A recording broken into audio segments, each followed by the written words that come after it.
because we want to dive into some of the gun laws here in Texas. Governor Abbott was asked multiple times about that during a news conference today, and it was an interesting news conference, to say the least. You saw a snippet of that at the top of the newscast today. Yeah, it was interesting for, the surprises we saw in there, which we'll talk about more on WFA News at 6, with Beto O'Rourke actually confronting Governor Abbott and Republican leaders there too. But what was interesting, I thought, most about this, in the beginning, like all news conferences, the governor comes out, he announces the latest. He said that the gunman used an AR-15. He was a high school dropout from there in Uvalde. He had no criminal history, and the governor said there was no known mental history with this 18-year-old either. But then minutes later, the governor said that he had kind of did a survey behind this, backstage, behind the scenes there, and asked everybody in Uvalde, the law enforcement, what needs to happen to stop this? And the governor said, everyone said it was all about mental health, which is interesting. And, whether that's going to play into anything. Actually, take a listen to hear what the governor said. Pretty much every issue was raised by one legislator or another about potential ways to address shootings like this. And the consensus arose around those 17 bills that I did sign, that they hardened schools, they made schools safer, they addressed mental health, and issues like that were the solutions that were agreed upon by legislators at that time. And that is going to be the similar approach that I perceive legislators will continue to focus on. We consider that what we did in 2019 to be one of the most profound legislative sessions, not just in Texas, but we've seen in any state in addressing school shootings. That said, to be clear, we all understand our work is not done. Our work must continue.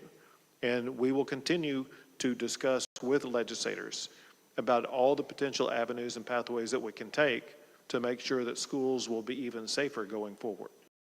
So that was the governor today, specifically talking about all the things that happened in the 2019 legislative session, Jason. That was, of course, after the Santa Fe school shooting in 2018 that left 10 teachers and students dead. And so there was a raft of things there in that 2019 legislative session. One of the things that didn't happen in that session, though, that a lot of people thought was going to come about, or two things actually, was more with background checks and with red flag laws, where if a court deems someone to be a threat, their guns can be seized from them.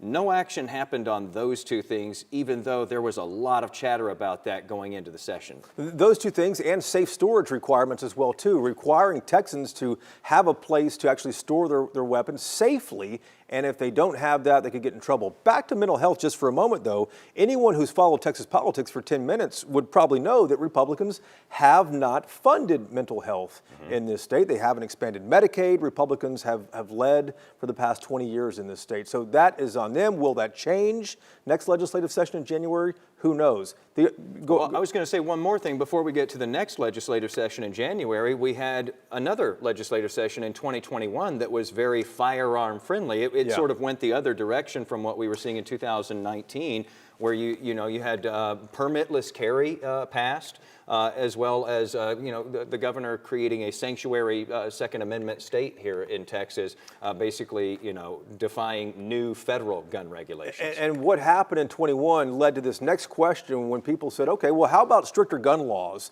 If we haven't funded mental health, if mental health might be an issue, how about even going a step further and doing stricter gun laws? And here's what the governor said to that. I know people like to try to oversimplify this. Let's talk about some real facts. And that is, there are, quote, real gun laws in Chicago. There are, quote, real gun laws in New York.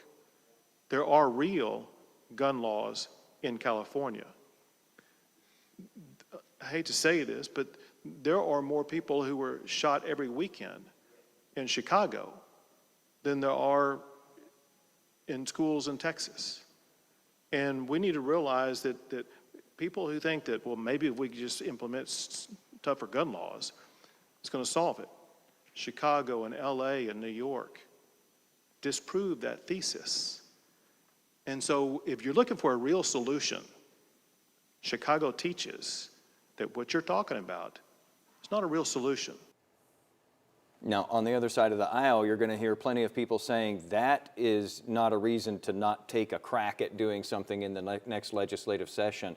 We know that this is going to be a huge issue going forward now in the governor's race. What's your gut feeling as we head toward this next legislative session? Are we going to see a raft of bills filed again in response to what's happened there in Uvalde? I think there's no doubt you'll see a number of bills filed on that. How far they get, of course, is another question. There are other things that will be happening between now and then. The end of Roe versus Wade, likely. A number of things will ramp up as we get closer to November. But there are some people telling me on social media today, too, that why wait for January, the next special session? Why not call a special session on this, considering the governor did that last year Multiple ones. Yeah. 3 times in order to get changes to the voting laws passed. Interesting point. We'll see in the days ahead. Yep. Jason, thanks All for right. being with us again today.